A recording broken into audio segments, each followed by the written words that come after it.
Hello everyone, कैसे हैं आप सभी।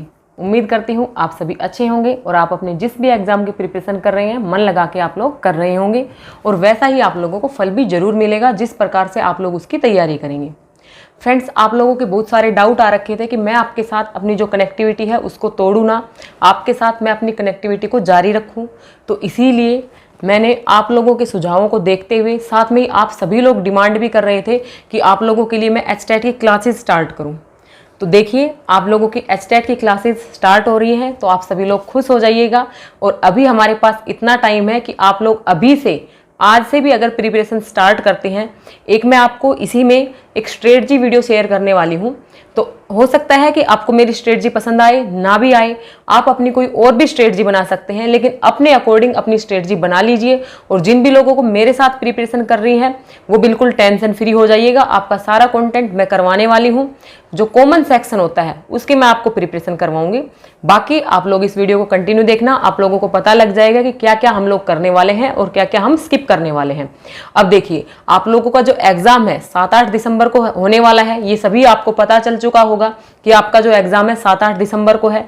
जब आपके फॉर्म अप्लाई होंगे तब भी आपको बता दिया जाएगा कि भाई अब आपके फॉर्म स्टार्ट हो गए हैं, आप लोग उसके अंदर अप्लाई कर सकते हो।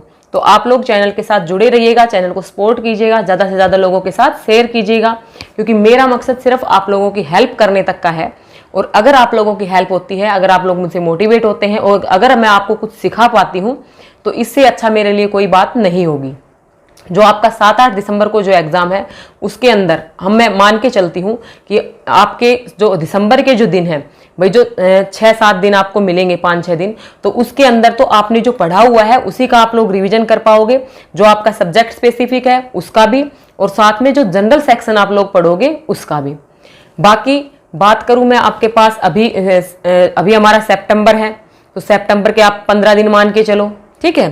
अक्टूबर और नवंबर, यानी 2.5 महीने आपके पास हैं, और 2.5 महीने एक सफिशिएंट टाइम है एचटेट के एग्जाम को क्रैक करने के लिए।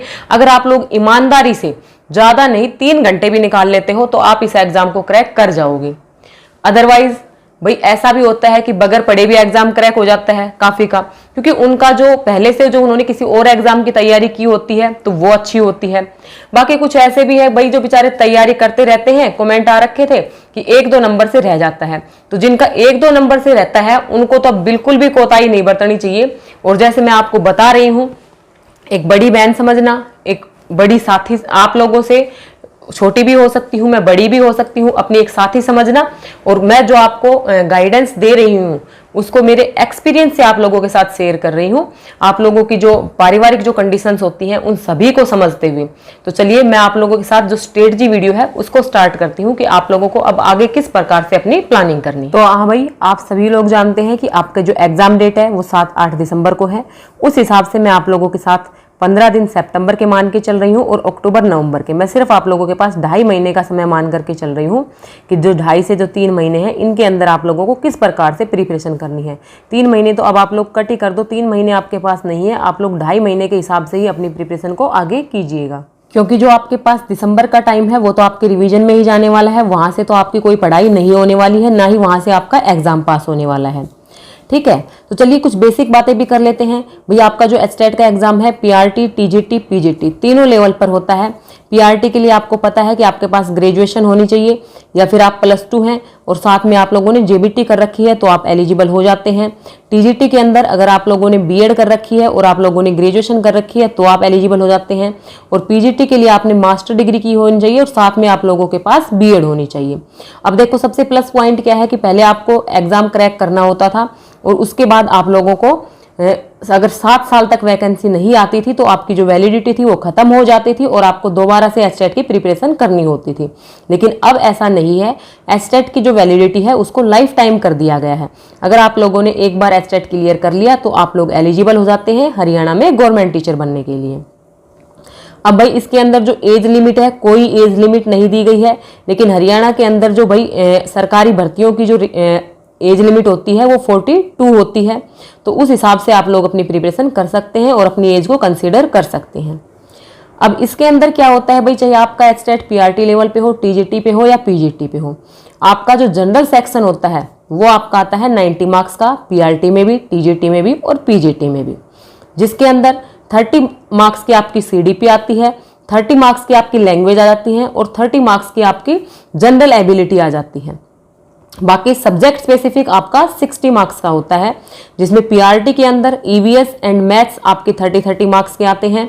टीजीटी एंड पीजीटी में जो सब्जेक्ट स्पेसिफिक है, आपका जो कंसर्न सब्जेक्ट है, जिसमें आप लोगों ने ग्रेजुएशन कर रखी है 3 साल, साथ में आपने बीएड में कर रखा है, या पीजीटी हैं आप तो आपने पीजी में वो सब्जेक्ट ले रखा है और उसी में आपने बीएड की हुई है, बीएड के अंदर आपके पास वो टीचिंग एज ए सब्जेक्ट था, तो आप उसके लिए एलिजिबल हो जाते हो, आप उसी से अपनी प्रिपरेशन कर सकते हो।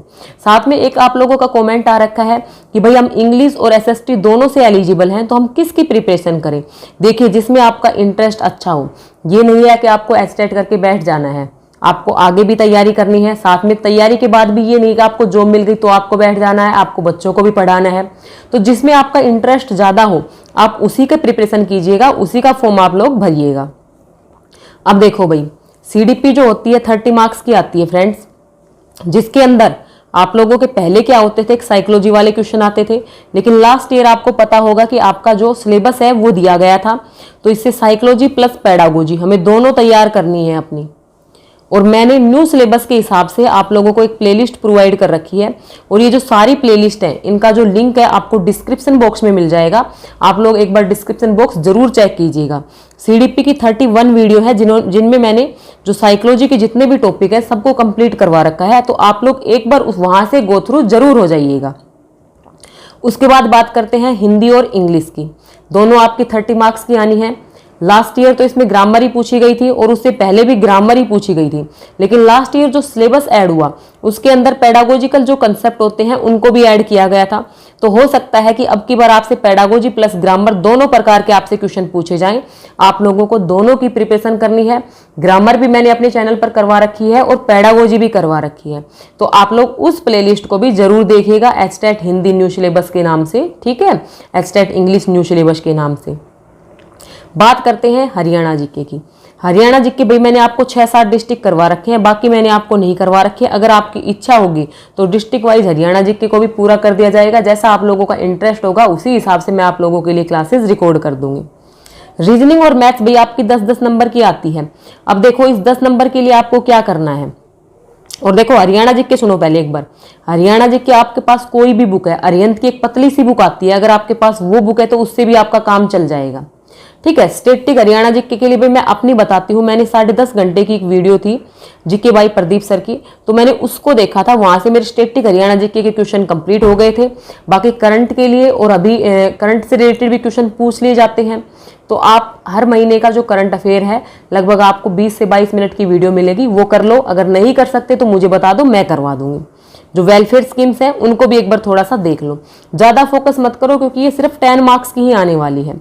अब बात करें रीजनिंग और मैथमेटिक्स की, जब तक आप अपने हाथ से प्रैक्टिस नहीं करोगे आपका काम नहीं चलेगा। और मैं तो आपको सिर्फ यही बोलूंगी, पहले भी मैंने यही बोला है, आज भी मैं यही बोल रही हूँ, रीजनिंग और मैथ्स के लिए आपको कुछ नहीं करना। जो प्रीवियस ईयर हैं, जो पहले आपके क्वेश्चन हुए हैं, पेपर हुए हैं, वहां से क्वेश्चन उठाओ और उस क्वेश्चन को देखो भाई इस क्वेश्चन को कैसे सोल्व किया गया है, वो आपको सॉल्यूशन मिल जाता है। उसी प्रकार से जो अगला जो पेपर होगा उसमें भी जो क्वेश्चन है सभी को सोल्व कर लो। रीजनिंग और मैथ्स अगर आप लोग पिछले 5 सालों के प्रीवियस ईयर कर लेते हैं तो भाई मुझे नहीं लगता कि आप 20 में से 17 से 18 क्वेश्चन सोल्व नहीं कर सकते, आराम से कर सकते हो आप लोग, ठीक है। उसके बाद बात करें भाई, जो न्यू जो आपको प्लेलिस्ट मिलेगी वो आपको जल्दी ही बता दी जाएगी कि कितनी वीडियो आपको डेली की मिलने वाली है, जितना मेरे हिसाब से मुझे टाइम लग पाएगा। और मैं आप लोगों के लिए देखूंगी भाई, आप लोगों का सिलेबस मुझे कंप्लीट करवाना है, जनरल सेक्शन में आपको करवाने वाली हूँ। साथ में आप लोग टीजीटी इंग्लिश के लिए बोल रहे हैं, तो भाई देखो भाई जो भी सब्जेक्ट स्पेसिफिक है उसका जो सिलेबस दे रखा था। अब टीजीटी इंग्लिश की अगर मैं बात करूं तो एनसीईआरटी पे फोकस किया गया था, आप लोग एनसीईआरटी कर लीजिए। लिटरेचर है उसमें ज़्यादा डीप नहीं जाना है, आपको बेसिक लिटरेचर करना है। ऐसा ही पीजीटी के लिए भी है, पीजीटी में भी आपको एनसीईआरटी फॉलो करनी है और लिटरेचर का सिर्फ बेसिक पार्ट ही करना है। एनसीईआरटी है वो सभी सब्जेक्ट की इंपॉर्टेंट है, और जो पिछली बार जो सिलेबस दिया गया था वहीं से क्वेश्चन बनाए गए थे, तो आप पिछली बार वाले सिलेबस को देखिएगा एक बार, आपका टीजीटी पीजीटी का जो कंसर्न सब्जेक्ट का सिलेबस क्या था और उसको उठाकर उससे गो थ्रू हो जाइएगा, आपका काम आराम से हो जाएगा। अब देखो भाई, आपके पास 2.5 महीने में मान करके चल रही हूँ और आपको 150 में से आप 90 मार्क्स लाते हो तब आप पास हो जाते हो। लेकिन आपको 90 का टारगेट नहीं रखना है, आपका टारगेट कम से कम 110 होना चाहिए, 110 आपका कम से कम टारगेट होना चाहिए, तब आप आराम से 95 और 100 के बीच में आ जाओगे। जो आपके कमेंट आते हैं कि भाई मेरा हमेशा 1-2 नंबर से रह जाता है, वो इसीलिए रहता है क्योंकि आप लोग जो टारगेट लेकर के चलते हो वो ओनली 90 का लेके चलते हो। आपको टारगेट अपना 110-120 का लेकर के चलना है और अभी आपके पास इतना टाइम है कि आप आराम से इजीली कर सकते हो। सीडीपी के अंदर जो प्लेलिस्ट मैंने आपको बताई है उसके अंदर 31 वीडियो है। डेली की अगर आप लोग 2 वीडियो भी करते हो तो 15 दिन में उसको निपटा लोगे। 15 दिन में निपटाने के बाद आप क्वेश्चन सोल्व करके देखना प्रीवियस ईयर के सीडीपी के, आप लोगों के आराम से 30 में से ज़्यादा की फ्रेंड्स में बड़ा ही नहीं मारती, बिल्कुल आपको सिंपल शब्दों में बताती हूँ कि 26 से 27 क्वेश्चन आप लोग सही कर जाओगे। अगर आप लोग 31 वीडियो कर लेते हो तो वहां से 26 से 27 क्वेश्चन आपके निकल जाएंगे। हिंदी की बात करूं तो हिंदी की भाई मैं कहती हूँ कि 15 में से 14 क्वेश्चन आप लोग ले आओगे अगर आप लोग मेरी प्लेलिस्ट कर लेते हो तो, ठीक है। इंग्लिश में अगर आप लोग मेरी प्लेलिस्ट करते हो तो भाई आपके 12 से 13 क्वेश्चन कहीं नहीं जाने वाले। और थोड़ी थोड़ी इनके अंदर वीडियो है, जो आपको ये वीडियोस दे रखी है सारी 60-62 वीडियो बनेगी कॉमन सेक्शन की, और आप लोग 15 दिन में इन्हें कवर कर सकते हो क्योंकि कोई भी वीडियो आप लोगों को 30 मिनट से ऊपर की नहीं मिलने वाली है। रीजनिंग और मैथ्स के लिए आप लोग अपना प्रीवियस करो, इस प्रकार से अपनी स्ट्रेटजी को लेके चलो कि जो जनरल सेक्शन है उसके अंदर आप लोग 70 नंबर ले आओ। अगर आप लोग जनरल सेक्शन में 70 नंबर ले आते हो तो आपका सब्जेक्ट चाहे हार्ड आए चाहे इजी आए, कितना भी हार्ड आ जाए 30 मार्क्स तो आप आराम से ला ही सकते हो। कितना भी हार्ड आ जाएगा तब भी आप 30 मार्क्स वहां से आराम से लेकर के आ सकते हो। तो आप लोगों का अच्छे से स्कोर हो सकता है, आप लोग इजीली आराम से 100+ स्कोर कर लोगे। और इस बताई हुई रणनीति से चलना फ्रेंड्स, अपने एक्सपीरियंस से बता रही हूँ कि जनरल सेक्शन पे थोड़ा ज्यादा फोकस करो। सीडीपी हिंदी इंग्लिश पहले भी तो पढ़ी हुई है, हरियाणा जी के पहले भी तो पढ़ी हुई है, रीजनिंग मैथ्स भी किसी न किसी एग्जाम के लिए आप लोगों ने जरूर पढ़ा होगा। तो ये सारी चीजें पढ़ी हुई हैं, सब्जेक्ट को आप अपने कभी से पढ़ते आ रहे हो, तो इतना तो कर सकते हो कि 60 में से 30 से 35 क्वेश्चन तो सही कर सकते हो एटलीस्ट। तो भाई ये सारी बातें आपको ध्यान रखनी पड़ेगी। ये एक बेसिक बिल्कुल मोटा मोटी तौर पे था जो मैंने आप लोगों को बता दिया है। बाकी आप लोगों की क्लासेस जल्द ही स्टार्ट हो जाएंगी, हो सकता है कल ही आपको फर्स्ट क्लास मिल जाए। तो आप लोग अपना सपोर्ट बनाए रहिएगा और वीडियोज़ को ज़्यादा से ज़्यादा लोगों के साथ शेयर कीजिए ताकि ज़्यादा से ज़्यादा लोगों की हेल्प हो सके। मिलती हूँ आप लोगों से कल दूसरी वीडियो के साथ, तब तक आप लोग जुड़े रहिएगा। Thanks for watching this video.